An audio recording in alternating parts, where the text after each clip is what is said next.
ধনিয়া পাতা সংরক্ষণ করার জন্য প্রথমে এগুলো ধুয়ে শুকিয়ে নিতে হবে। এখানে প্রায় 1 কেজি ধনিয়া পাতা আছে। এবার শুকনো অথবা পাকা পাতা থাকলে সেগুলো বেছে নিব। এবার একটা চাকু দিয়ে জুড়ি জুড়ি করে কেটে নিতে হবে। আপনারা চাইলে বটি দিয়েও কেটে নিতে পারেন।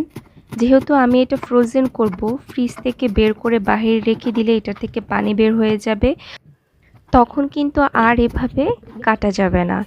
তাই আমি আগে এভাবে কেটে নিচ্ছি, যাতে ফ্রিজ থেকে বের করেই প্রয়োজন মতো খাবারে ব্যবহার করা যায়। আর এভাবে ফ্রোজেন করে রাখলে কিন্তু অনেক দিন পর্যন্ত এর স্বাদ ও ঘ্রাণ একই রকম থাকে। ফাইনালি এরকম হয়েছে।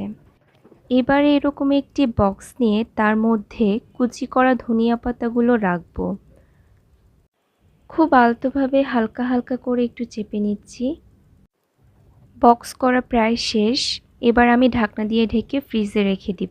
ভিডিওটি ভালো লাগলে লাইক ও সাপোর্ট করে পাশে থাকবেন।